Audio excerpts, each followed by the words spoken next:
Imagine a story of four friends who embark on a journey that will take them to the depths of love, friendship, and heartbreak. A story where the lines between right and wrong are blurred, and the only constant is their unwavering bond with each other. Let's dive into the world of Malor, Sagar, Sai, and Harsh as they navigate the twists and turns of life, love, and friendship. In a small building in Mumbai, two friends, Malor and Sagar, were born to become an integral part of each other's lives. Growing up together, they formed an unbreakable bond that would take them on a journey of self-discovery, heartbreak, and ultimately, love. As we begin the story, we find ourselves in the midst of their friendship, where the lines between right and wrong are about to be tested. We will go chapter by chapter through the whole book, exploring the ups and downs of their relationships, and uncovering the secrets that make their stories so captivating. Chapter 1, 15 of 2018, Malad East, Mumbai 097. Law and friendship are the secret ingredients to, and from here, the story moves to a night that would change everything. The night of reckoning for Sagar and Malor's friendship. It was as if the universe had conspired against them, testing their bond like never before. As they sat on the water tank, watching the stars twinkle above, Malor dropped a bombshell that would shake the very foundations of their relationship. "I broke up with Nimit last month," she said, her voice barely above a whisper. The words hung in the air like a challenge, daring Sagar to react. But he was taken aback, unsure of how to respond. 5 years of unrequited love, and now Malor was telling him that she had moved on. It was too much to take in. As they sat there, the silence between them grew thicker, like a fog that refused to lift. Sagar's mind was racing, trying to process this new information. He thought back to his own experiences with Devaki, and how he had finally found love with her after years of searching. But Malor's words were different. They were raw and honest, and they cut deep. "What does it mean?" Sagar asked, his voice low and husky. "Does this mean you're available now?" Malor looked at him, her eyes sparkling in the moonlight. "I don't know," she said, shrugging her shoulders. "But I do know one thing, Sagar. I need someone who can love me for who I am." And with that, she turned and walked away, leaving Sagar staring after her like a lost soul. And now chapter 2. Without destruction, there is no creation.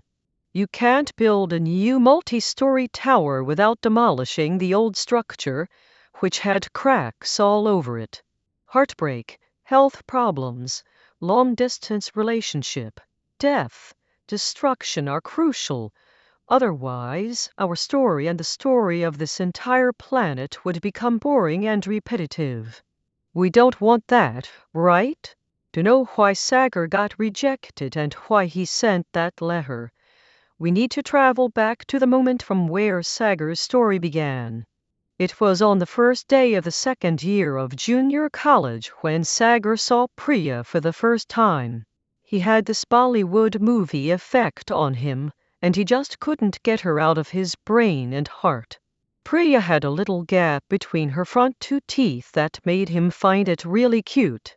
She was the first bencher, and Sagar was the last bencher. Their days were spent bunking college lectures and going to the nearest gelato ice cream parlor on the first of every month.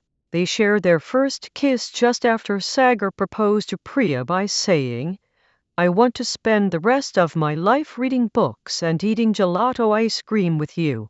From that point, there was no looking back, but it wasn't all smooth sailing. There were moments when they had to face the harsh realities of their lives. Like the time Sagar shared his insecurities about his body with Priya, or the pain Priya endured, because of her mother's cruel treatment. And then there was the day that changed everything, the day they lost their mental virginity. They masturbated over Skype, looking into each other's eyes, and it was a moment that would stay with them forever. But as much as they wanted to hold on to this feeling, reality had other plans. A loud female voice broke their trance, reminding Sagar of his own fears and the consequences of getting too close. He ran away, leaving Priya behind, but not before their bodies touched in a moment that would haunt them for years to come. And now, Chapter 3. 5 years later, 2018, there are no answers to some questions in life. It's been 5 long years since Sagar's life took a drastic turn. The memories of Priya still lingered, but the pain had dulled with time. He had moved on with his life, reconnecting with old friends and forging new relationships. But there were still questions that plagued him. Why did people celebrate birthdays by cutting cakes? Why did they click photos before eating and share them with everyone? And what about Sagar's own story? The day Priya left, he was lost, but slowly he found his way again. He deleted all the memories of their time together, including the chats and photos they had shared. It was as if he had closed a chapter in his life. But amidst all this, something unexpected happened. Sagar reconnected with Malhar and Harsh, his childhood friends who had been like family to him. They spent countless weekends watching sunsets on the terrace, sharing stories and laughter. And then there was Harsh, who had been more than just a friend to Sagar. He was the person he could be himself around. Their friendship, though scattered across years, was still strong, and they picked up where they left off like no time had passed at all. But as Sagar looked back on these past 5 years, one thing remained unanswered. What about Priya? Where was she now? And why did he feel a pang of longing whenever he thought of her? And now, Chapter 4. Legends say, love enters back in your life when you least expect it. Sagar was just a land from here. The story moves to a pivotal moment in Sagar's life. He had been trying to muster up the courage to express his feelings to Devaki for months, but nothing seemed to be working out. The silence was deafening, and Sagar felt like he was drowning in it. One night, under the cover of darkness, he sat down at his computer and wrote a 3-page love letter to Devaki. It was a confession of his deepest feelings, a declaration of his love for her. He poured his heart out onto the screen, hoping that somehow, some way, she would see the sincerity behind his words. The letter read like a poem, a symphony of emotions that echoed the turmoil in Sagar's soul. He hesitated for a moment before hitting send, wondering if he was making a huge mistake. But something compelled him to take the leap of faith. And so, on the midnight of November 14th, 2018, Sagar sent his letter to Devaki through WhatsApp. The question was, would she receive it? Would she even read it? Or would it get lost in the vast expanse of her busy life? And now, Chapter 5. Present day 15 November 2018. Terrace. And from here, the story moves to a day that would change everything for Malhar and Sagar. It was November 15th, 2018, and they had just arrived at Dr.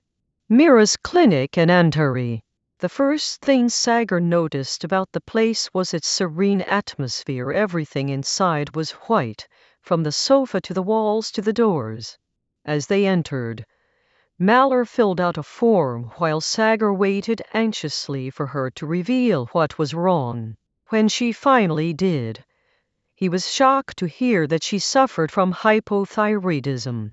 The diagnosis hit them both hard, and it was clear that this wasn't just about medication. There were deeper issues at play. Doctor. Mira's clinic had been suggested to Mallory by Nimit, her ex-boyfriend, who had recently broken up with her. Sagar couldn't help but wonder why she hadn't told him sooner. As they sat down in the doctor's cabin, Dr. Mira welcomed them with a warm smile.